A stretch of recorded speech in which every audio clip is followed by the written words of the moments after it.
सत्संग, कथाएं, किस्से, कहानियां सुनना नहीं होता। मैं अपने धर्म गुरुओं से, अनेकों कथावाचकों से भी हर पल अपेक्षा करता हूं, हर मंत्रों से, कि अपनी दिशा धारा को बदलो, समाज को चेतना देना शुरू करो। हमें कहानियों की कहां आवश्यकता है, हमें निरर्थक कथाओं की कहां आवश्यकता हो। हमारे धर्म में, हमारे सनातन में तो इतना सत्य भरा हुआ है, ऋषियों, मुनियों, देवी देवताओं के कार्य क्षेत्रों से भरा हुआ है कि उस सत्य का ज्ञान देना शुरू कर दे। मगर आज अधिकतर कथाओं में आपको 50% ज्यादा काल्पनिक कहानियां जोड़ जोड़ के बताई जाती। हमने सत्य को बताना जहां से कम कर दिया, वहीं से समाज का पतन होना प्रारंभ हो गया। लोग तपस्वी नहीं रह गए, केवल कथाएं लोग सुने। हम मनोरंजन दे दे करके, चारुकारिता की बातें कर करके, धनवानों का केवल स्वागत कर करके। मेरे किसी भी शिविरों में प्रारंभ से लेकर अब तक और भविष्य में देखोगे, किसी से नफरत नहीं, सभी मेरे अपने हैं, सबके कल्याण की भावना रहती है, सभी को हृदय में धारण करता हूं। मैं किसी धनवान से ना अपना खुद संपर्क करता हूं, ना आकर के यहां पे उसे पैर पुजवाता हूं, ना कोई चरण धुलवाता हूं। मुझे इसकी आवश्यकता नहीं। अनेकों लोगों के मंचों पे देखो, धनवान मंचों में जाएंगे, आम उनसे ज्यादा भावनावान लोग लिए नीचे बैठे हुए होंगे, कोई माल्यार्पण कर रहा है, कोई कुछ कर रहा है। यदि कोई मेरा सम्मान करना चाहता तो अपने जीवन में दिशा बदल दे, परिवर्तन करना प्रारंभ कर दे। तुम सभी मेरे अपने हो, मुझे समर्पण कर सको तो अपने अवगुण समर्पित कर दो और सत्य पथ पर बढ़ने का संकल्प ले लो। कुछ त्याग की भावना रखो, कुछ परोपकार की भावना रखो, एक विचारधारा के साथ जीवन जीना सीखो। यह समाज हमारा है, यह पूरा समाज हमारा परिवार है। इस समाज को संवारना हमारा कर्तव्य है। बात तुम किसी परिवार में जन्म लिए हुए हो, कल किसी दूसरे परिवार में जाकर के जन्म लोगे तो इस पूरे समाज को एक दिशा देना प्रारंभ करो। ऊंच नीच, जात भेद, छुआछूत हमारे सनातन में कभी नहीं रहा।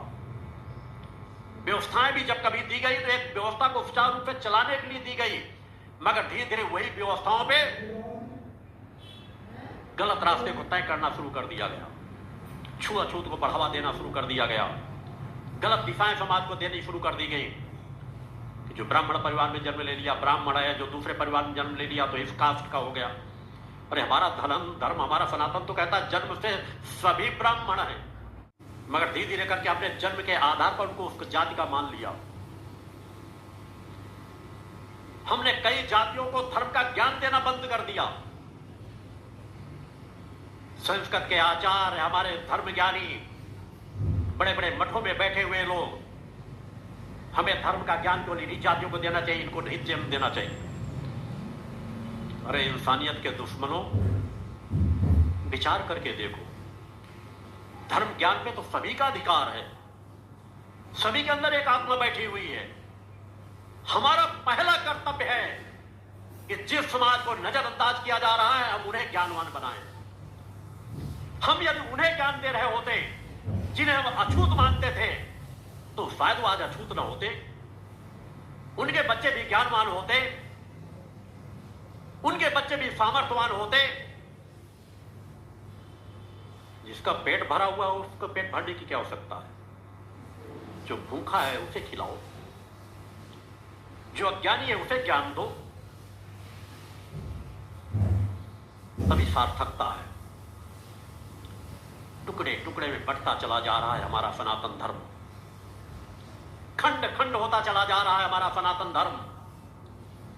मैं अपने धर्माधिकारियों से पूछना चाहता हूं, सम्मानित शंकराचार्यों से पूछना चाहता हूं, कब जागोगे, कब सजग होगे, कब सनातन के लिए कार्य करोगे?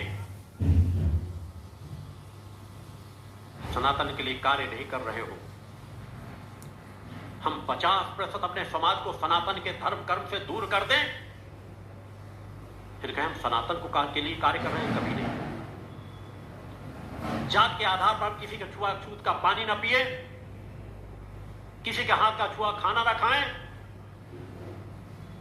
हम सच्चे मन में अपने किसी इष्ट के, किसी देवी देवता के, जो जिसको मान रहा हो, मेरा मानना है उसका भक्त कभी नहीं हो सकता, कभी उसकी पूर्ण कृपा को प्राप्त नहीं कर सकता। अगर हमने इंसान में भेद रखना शुरू कर दिया, नारी पुरुषों में भेद करना शुरू कर दिया,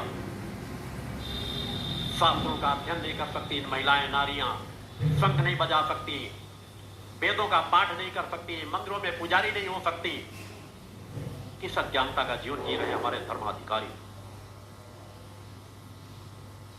अभी हाल में ही देखा आप लोगों ने राम मंदिर का, वेदना भी होती है और अज्ञानता पे कई बार तरस भी आता है कि सत्य की गद्दियों में बैठे हुए लोग सत्य को समझ नहीं पाते, क्योंकि अंतर्मुखी नहीं है। केवल पुस्तकों का ज्ञान प्राप्त कर लेना ज्ञानी नहीं कहलाता, वो तो बहुत प्रारंभिक स्टेज है। उन पुस्तकों का माध्यम बना करके अपने अंतर ज्ञान को हमने कितना जागृत किया, अपनी आत्मा के ज्ञान को कितना जगाया है, मुक्ता ज्यादा विशेषता यह बात रखती है।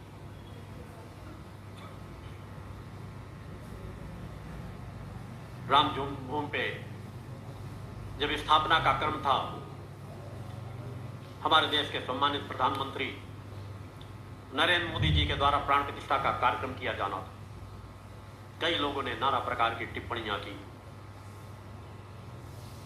मेरा मन उस समय व्यथित हुआ था और मैंने अपने आश्रम से भी अपने विचार रखे थे समाज के बीच। समाज को और सजग होने की जरूरत है, केवल इसलिए कि देश के प्रधानमंत्री ब्राह्मण नहीं है इसलिए उन्हें प्राण प्रतिष्ठा करने का अधिकार नहीं मिलना चाहिए।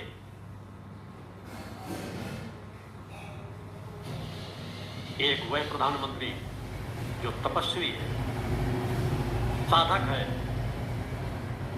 जगत जननी का भक्त है, देवी देवताओं का निष्ठा, आस्था, विश्वास रखता है, अगर उसे प्राण प्रतिष्ठा का अधिकार नहीं होगा तो किसे अधिकार होगा? जो धर्म ज्ञानियों के बीच भी, साधु संतों के बीच भी अगर बोलना प्रारंभ कर देता है तो लोग विचार सुनने के लिए बाध्य हो जाते हैं। अगर उसे अधिकार नहीं होगा तो किसे अधिकार होगा?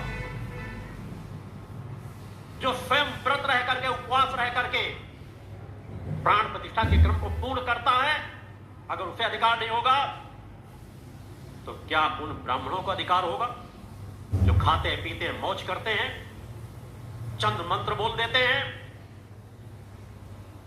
इससे प्राण प्रतिष्ठा नहीं हो जाती। प्राण प्रतिष्ठा के लिए एक साधक चाहिए जो इष्ट का आह्वान कर सके,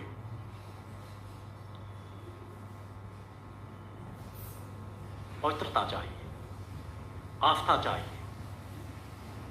नाना प्रकार की टिप्पणियां हुई, हम सही कर्म अगर कोई कर रहा है, कोई कर रहा हो, हमें उसे सम्मान प्रदान करना चाहिए। मैंने जब प्रारंभ किया था अपने यज्ञों का, जुलाई 1990 से, जब मैंने अपना परिचय दिया था कि मैं कौन हूं, क्या हूं, क्या करने के लिए आया हूं और क्या कर सकता हूं, उस समय मैंने कहा था कि संगठन तो मेरा दृश्य प्रवाह है ही, जो देश के कोने कोने में कार्य कर रहा है। अनेकों चेतना तो मेरे साथ जुड़ करके कार्य कर रही है, मगर मेरे